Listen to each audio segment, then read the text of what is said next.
नमस्कार दोस्तों, स्वागत है एक बार फिर से आपका हमारे चैनल में। तो दोस्तों आज हम लोग हिंदी के पेपर की बात करने वाले हैं, जो काफ़ी इम्पोर्टेंट होने वाला है आपके एग्ज़ाम के दृष्टिकोण से, क्योंकि हिंदी में पैराग्राफ आते हैं और पैराग्राफ से आंसर निकालना बड़ा आसान होता है, तो आपको इसमें नंबर बनाना बड़ा आसान रहेगा। तो मैं दोस्तों बार-बार कह रहा हूँ कि क्वेश्चन जो हैं वो बार-बार रिपीट होते हैं, सीटेट पास करना कोई बहुत तीर मारना नहीं है, बहुत कठिन नहीं है। मेरे भी 125 मार्क्स आए थे 150 में 125। और अगर आप बताएँगे तो मैं पेडागोजी की भी वीडियो बनाऊँगा, उसमें 29 आए थे मेरे 30 में। और मेरी प्रिपरेशन सिर्फ़ 15 दिन की थी, इसके अलावा मैंने नहीं पढ़ा। तो फिर आपको भी ये चीज़ मैं बता देना चाहता हूँ कि जितने अच्छे से आप पढ़ेंगे, बार-बार रिवाइज़ करेंगे, प्रीवियस ईयर बार-बार फ़ोकस कर रहा हूँ प्रीवियस ईयर पे, इसीलिए कर रहा हूँ जिससे आपके अच्छे मार्क्स आ जाएँ। तो दोस्तों इसके पहले स्टार्ट करूँ, मैं कहना चाहता हूँ कि हमारे चैनल को ज़रूर सब्सक्राइब कर लीजिए, क्योंकि जो भी मेहनत कर रहा हूँ वो आपके लिए कर रहा हूँ और वो सार्थक हो कहीं न कहीं। बाकी भी मैं वीडियो अपलोड कर रहा हूँ इससे संबंधित, और आप हमारे वीडियो देखते रहेंगे तो कन्फर्म आप पास हो जाएँगे, अच्छे नंबर ले आएँगे। मैं आपको ट्रिक बताऊँगा, टाइम कम होता है, क्वेश्चन जल्दी-जल्दी सॉल्व करने होते हैं, इसलिए ट्रिक जानने के लिए, क्वेश्चन जानने के लिए मैंने और भी वीडियोज़ बनाए हैं जो आप देख सकते हैं कि कैसे-कैसे शॉर्ट वीडियो बनाए हैं, उसमें भी आप देख सकते हैं कि क्या-क्या तरीके से आप जल्दी से जल्दी पेपर को सॉल्व कर सकते हैं। टाइम का बहुत महत्वपूर्ण है क्योंकि क्वेश्चन सिंपल ही होते हैं, फिर भी एक बार आप देख लेंगे कैसे क्वेश्चन आते हैं, वही उतना ही सिलेबस है, उसी में से आते हैं। लोग कहते ज़रूर हैं कि भाई सीटेट का तो बहुत बड़ा सिलेबस होता है, ऐसा कुछ नहीं होता, जितना बड़ा सिलेबस होता है उसी में से आ जाता है। तो स्टार्ट करते हैं दोस्तों। हम लोगों को एक पैरा दिया है, जिस पैरे को आपको जल्दी पढ़ना है लेकिन बहुत ध्यान से पढ़ना है। ऐसे पढ़िए कि एक ही बार में आप पूरा पैरा पढ़ लें और एक ही बार में सारे आंसर दे दें, क्योंकि इतना टाइम होता ही नहीं। ये फ्री के मार्क्स हैं तो इन्हें ले लीजिए, लूट लीजिए। तो स्टार्ट करते हैं, मैं बताता भी जाऊँगा कैसे पढ़ना है। यह नहीं भूलना चाहिए कि हमारा जो व्यवहार होता है उसी के अनुसार फल भी मिलता है। हम लोगों को ये नहीं भूलना चाहिए कि जैसा हम व्यवहार करते हैं, जैसा काम करते हैं, उसका रिज़ल्ट हम लोगों को वैसे ही मिलेगा। अच्छा करेंगे तो अच्छा, बुरा तो बुरा। जो समाज और संवेदना की नीति मूलक स्थापनाओं को अपने व्यवहार का हिस्सा बनाता है, वही शांति पाने का हकदार होता है। तो जो भी समाज ने नियम बनाए हैं, जो भी रूल बनाए हैं, जो भी स्थापनाएँ करी हैं, कुछ सोच समझ के करी होंगी, और जो इसे मानता है वही शांति से जी पाता है। अब समाज ने कहा है कि क्राइम करना गलत बात है, और अगर आप क्राइम करेंगे तो फिर आप शांति से न जी पाएँगे, ना दूसरे को जीने देंगे। आगे, महावीर, बुद्ध, क्राइस्ट, नानक, गांधी अगर हमारे जीवन पर विराजमान हैं, तो इसमें उनकी सदास्यता, निरंकार और व्यवहार का योगदान है। हम लोगों के जीवन में इन लोगों का बहुत महत्वपूर्ण है। तो क्यों महत्व है? क्योंकि ये बड़े सदाचारी थे। इन्होंने दूसरों के बारे में सोचा, बड़ा अच्छा सोचते थे। उनका ये उद्देश्य नहीं था जीवन में कि अपना घर बन जाए, अपना घर भर जाए, अपने ही लोगों का अच्छा हो, वो सबके लिए सोचते थे। वे जिए समस्त प्राणियों, प्रकृति और सृष्टि के लिए। उनके मन में किसी के लिए रत्ती भर भी भेदभाव नहीं था, किसी के लिए बुरा नहीं चाहते जैसे आज के लोग सोचते कि उनका बुरा हो जाए। अहंकार को विवेक से ही हटाया जा सकता है। अहंकार जो हमारे अंदर है वो हमें समझ से ही उसे हटाया जा सकता है। गांधी जी ने गुलामी से आज़ादी, मनुष्यता की सेवा और विवेक से मित्रता को अपना लक्ष्य बनाया। गांधी जी के लक्ष्य जो क्वेश्चन में आ भी सकता है, बड़ा इम्पोर्टेंट है। उनके क्या लक्ष्य थे? गुलामी से आज़ादी, मनुष्यता की सेवा और विवेक से मित्रता। तो ये पॉइंट 3 है, ध्यान रखिएगा। तो आपको ये समझना है कौन से पॉइंट से क्वेश्चन बन सकते हैं। सबके प्रति समान दृष्टि का ही भाव और व्यवहार था कि गांधी विश्व नेता बने। गांधी जी सबको एक समान मानते थे, एक लेकर चलते थे, जिससे वो विश्व नेता बने। गीता में कहा गया है कि जो समस्त प्राणियों के हित में सदा संलग्न रहता है वह हम सबका मित्र होता है। अब जैसे महात्मा बुद्ध, गांधी या जिनके जितने भी लोग हैं, वो सारे प्राणियों का हित चाहते थे, इसलिए वो सबके मित्र भी थे। अगर लोग बुरा चाहेंगे तो जाहिर सी बात आपका कोई मित्र नहीं होगा। महावीर सत्य की साक्षात अनुभूति में मैत्री की अनिवार्यता की घोषणा करते हैं। यह अनुभूत सत्य है कि जो अपना मित्र होगा वह हर किसी का मित्र होगा। तो इसका मतलब ये है कि जो खुद का दोस्त होगा, सपोज़ करो कि आप पढ़ाई कर रहे हैं लेकिन दूसरों को दिखाने के लिए कर रहे हैं, तो आप खुद को ही धोखा दे रहे हैं। तो आप जब खुद के साथ सगे नहीं हो सकते तो आप दूसरे के मित्र कैसे होंगे? आप भी इसे आजमा कर देखें, महसूस होने लगेगा कि जिस शांति के लिए भटक रहे हैं वह कहीं बाहर ही आपके अंदर ही है। जिस शांति, रुपए, पैसे, जॉब जिनके लिए भटक रहे हो, अगर उसका सही मतलब समझ में आ जाए तो हमें समझ में आ जाएगा कि हमारे अंदर ही प्रॉब्लम है। हम कुछ ज़्यादा ही चीज़ों को लेके परेशान हैं। तो दोस्तों, पैरा पढ़ लिया है, हम लोग देखते हैं क्वेश्चन आंसर। इनमें से किसे गांधी ने अपना लक्ष्य नहीं बनाया? तो गुलामी से आज़ादी, ये तो लक्ष्य था, पढ़ा है हम लोगों ने। मनुष्यता की सेवा, ये भी लक्ष्य था। विवेक से मित्रता, ये भी लक्ष्य था।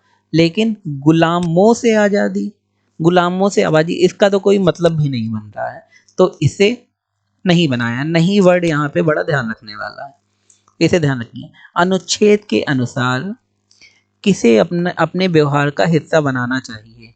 ये जो पैरा दिया है उसके अनुसार किसे अपने व्यवहार का हिस्सा बनाना मतलब जीवन में उतारना चाहिए? समाज और संवेदनाओं के नैतिक मूल्य, या गुरु नानक देव की शिक्षाएं, सत्य और असत्य की परिभाषा, या फिर अहंकार और विवेक की परिभाषा?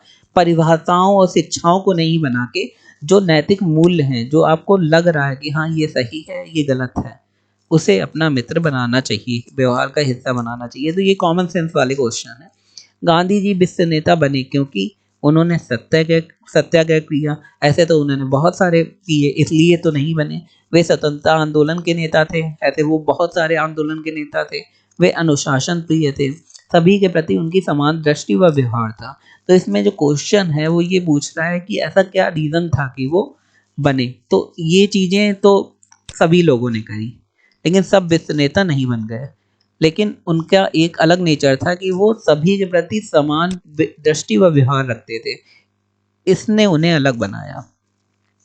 महावीर, बुद्ध, क्राइस्ट, नानक व गांधी में से क्या समानता है उनमें? सभी धर्मगुरु हैं, ये तो एक समानता हो गई, गांधी तो नहीं थे। सभी सन्यासी हैं, इसमें क्राइस्ट तो सन्यासी नहीं थे।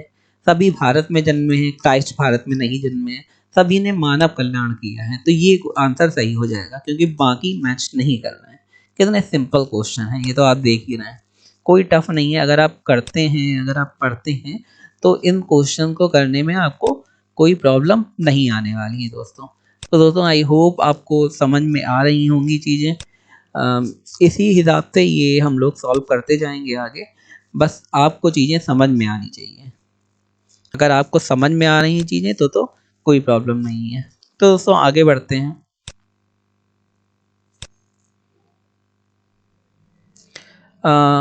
कौन सा शब्द भिन्न है? इनमें से कौन सा शब्द आपको भिन्न लगता है? मित्रता, मनुष्यता, मित्र या वीरता? तो इसमें कौन सा सबसे अलग लग रहा है आपको? मित्रता दोस्ती करना, मनुष्यता ये भी एक दूसरे से संपर्क करने की बात है, वीरता सब में लास्ट में ता है, ठीक है, लेकिन मित्र में कुछ नहीं है, तो ये सबसे भिन्न लग रहा है। ये कॉमन सेंस का है। सही शब्द चुनिए। सबके प्रति डैश है, दृष्टि का भाव और व्यवहार होना चाहिए। सामान्य व्यवहार दृष्टि, या फिर समान, या फिर भिन्न, या फिर अलौकिक। तो हमें कैसी दृष्टि होनी चाहिए? सबके प्रति समान दृष्टि होनी चाहिए। कितना सिंपल क्वेश्चन है, बस टाइम आपको देखना है। अपना पराया में समास है। अच्छा, ग्रामर के लिए बहुत ज़्यादा लोग परेशान होते हैं, लेकिन इतनी कोई टफ ग्रामर नहीं होती। आपको बहुत अंदर जाके नहीं पढ़ना है, ऊपर ही ऊपर देख लेना है और आप पूरा क्वेश्चन कराएंगे। तो अपना पराया, जाहिर सी बात ये द्वंद्व समास है। आगे, हमें किसके अनुसार फल मिलता है?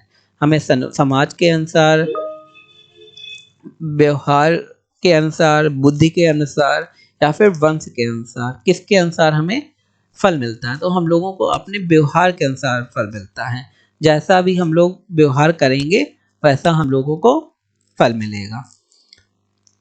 शांति को कहाँ पाया जा सकता है? शांति को स्वयं में, परिवार में, समाज में, धर्म में। अभी हम लोग पढ़ चुके हैं कि शांति को हम लोग स्वयं में पा सकते हैं। वही, अगर एक बार आपने सही से पढ़ लिया जो भी आया पैरा, तो आप पूरा कर जाएंगे। फ्री के नंबर थे ये सारे, देख लिया आपने। अब यहाँ पे समझो 9 क्वेश्चन आपके फ्री के थे क्योंकि वो पैरा से आए हैं। तो आप अगर इन्हें छोड़ रहे हैं तो आप कितना अपना लॉस करेंगे। आगे देखते हैं। निम्नलिखित काव्यांश को पढ़ के बताइए। तो देशवासियों सुनो, देश को नमन करो, देश ही आधार है, प्यार देश से करो। लड़ रहे हो आज क्यों छोटी छोटी बात पर, देश हित को भूलकर प्रांत भाषा जात पर। मिटा के भेदभाव को, देश को सडर करो, भ्रष्टाचार की लहर उठ रही नगर नगर। घोर अंधकार में सूझती नहीं डगर, ज्योति नीति धर्म की आज तुम प्रखर करो। देश आज रो रहा, देश का रुदान सुनो। बांट दर्द देश का, मित्र देश के बनो। प्रेम के पीयूष से द्वेष का समन करो। दोस्तों, जितनी जल्दी मैंने पढ़ा है उतनी जल्दी आप ना भी पढ़ें, धीमे पढ़ें, लेकिन एक बार में ही समझ में आए, क्योंकि इतना टाइम नहीं होता। बाकी जो क्वेश्चन है वो कॉमन सेंस के होते हैं। कविता में नीति धर्म की ज्योति प्रखर करने के लिए कहा गया है, ताकि, क्यों कहा गया है?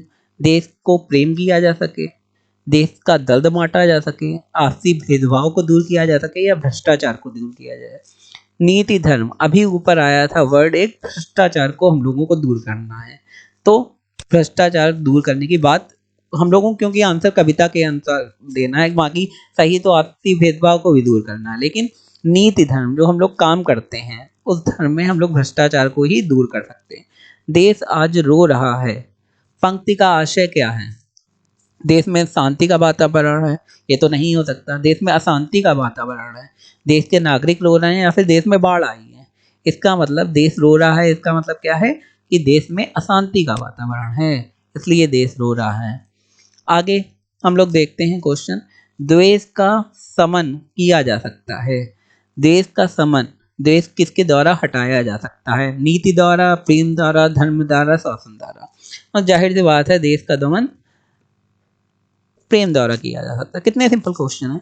पीयूष का विलोम, अब ये देखिए ग्रामर आ गई, ये कितनी सिंपल ग्रामर है। इसके लिए कितना आपको डीप जाना है, पास करना कोई तीर मारना नहीं है। और दूसरी बात, अब शिक्षक भर्ती भी आ रही है दोस्तों, तो और इम्पोर्टेंट है पास होना। रीट की आई चुकी है, केबीएस आई चुकी है, एनबीएस सब है, प्राइवेट में भी निकल रही हैं, और यूपी की भी आने वाली हैं। तो पीयूष का विलोम शब्द क्या है? पीयूष का विलोम शब्द सबको पता है कि अमृत का विष होता है। भ्रष्टाचार का संधि विच्छेद करो।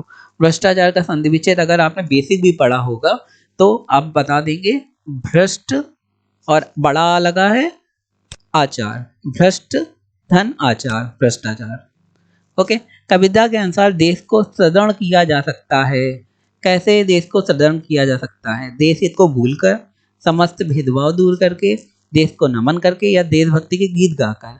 जाहिर सी बात, समस्त भेदभाव दूर करके देश को सदृढ़ किया जा सकता है। आगे क्वेश्चन देखते हैं हम लोग। कक्षा 1 में लिखना से प्रारंभ होता है।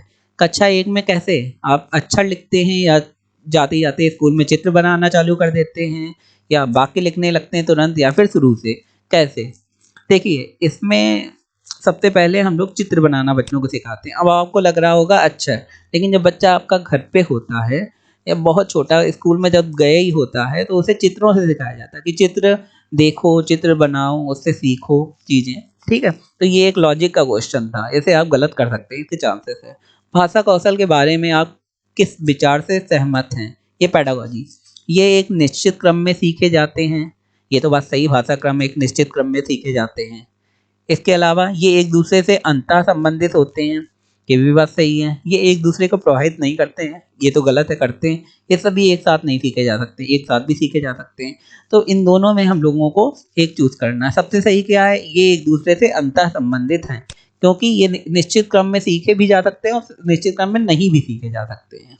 तो ये गलत हो जाएगा और सबसे सही उत्तर ये होगा। तो ये लॉजिक आपको लगाना है। आगे क्वेश्चन है, पाठ्य पुस्तकों में रचनाएं एक वातावरण निर्मित करती हैं और अभ्यास प्रश्न उन्हें डैश है, उनसे गहराई से डैश है, और व्यापक अनुभव विस्तार के डैश है का मौका देता है। तो इसमें आपको सही वाला बताना है। तो यहाँ पे दोबारा पढ़िए, पाठ्य पुस्तकों में रचनाएं एक वातावरण निर्मित करती, मतलब जो भी रचना हम लोग बनाते हैं पाठ्य पुस्तकों में, बुक में होती हैं, वो अभ्यास प्रश्न उन्हें परखने, उनसे गहराई से जुड़ने और व्यापक अनुभव विस्तार से तादाम्य का मौका देती हैं। ठीक है, तो इसके लिए आपको थोड़ी बहुत हिंदी तो आनी चाहिए। आगे देखते हैं क्वेश्चन। स्किनर, स्किनर फिर आ गए जो हमेशा आते हैं। स्किनर के अनुसार भाषा परिवेश से सीखी जाती है। परिवेश का किसका था, बता सकते हैं आप? स्किनर का तो नहीं था। सामाजिक या परिवेश से। भाषा अंतःक्रिया से सीखी जा सकती है, या फिर भाषा सीखना एक अत्यंत जटिल प्रक्रिया है, या फिर भाषा अनुकरण से सीखी जा सकती है। ये 20 बार क्वेश्चन आ सकता है कि भाषा अनुकरण से सीखी जाए, तो ये रट लीजिए स्किनर ने क्या कहा था। प्राथमिक स्तर की पाठ्य पुस्तक में दिए गए प्रश्न को ध्यान से पढ़िए। अगर तुम पापा की जगह होती तो ठेला कहाँ लगाती, ऐसा तुमने क्यों तय किया? तो कोई पूछ रहा है किसी लड़की से कि अगर तुम पापा की जगह होती तो तुम ठेला कहाँ लगाना पसंद करती हैं, चुनती कौन सी जगह ठेला लगाने के लिए? तो यह प्रश्न किससे जुड़ा है? विभिन्न व्यवसायों से, अनुभवों की अभिव्यक्ति से, चिंतन क्षमता से, या परिवार की जानकारी से?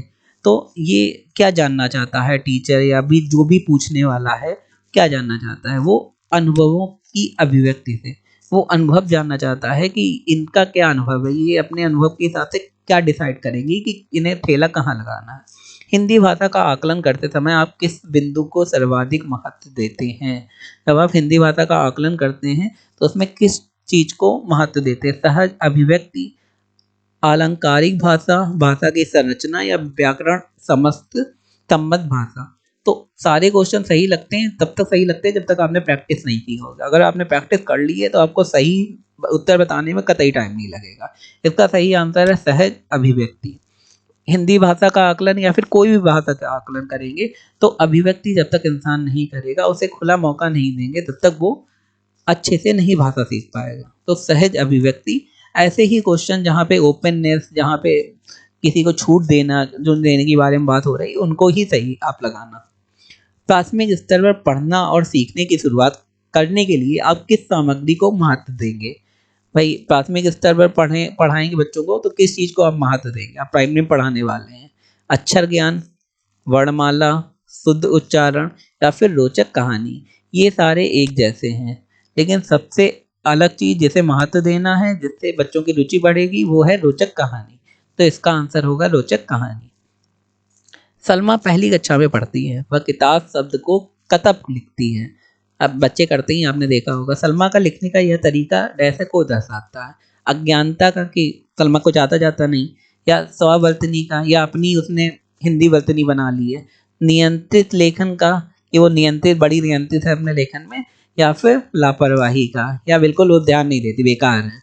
तो स्ववर्तनी का कि उसने अपनी वर्तनी अपने आप बना ली है, जिसे आपको सही करना है।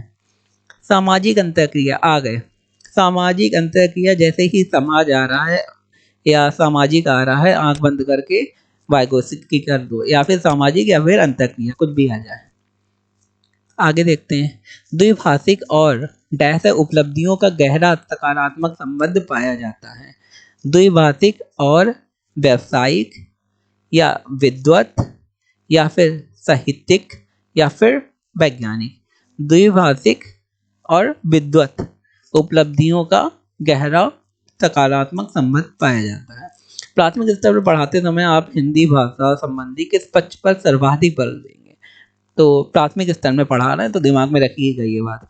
व्याकरणिक नियम, मतलब व्याकरण के नियम, या फिर व्याकरण ज्ञान, या फिर भाषा ज्ञान, या भाषा का प्रयोग करना? अब जब प्राथमिक स्तर में है, अगर उसे बोलना ही नहीं आता तो आप उसे व्याकरण सिखा के क्या करेंगे?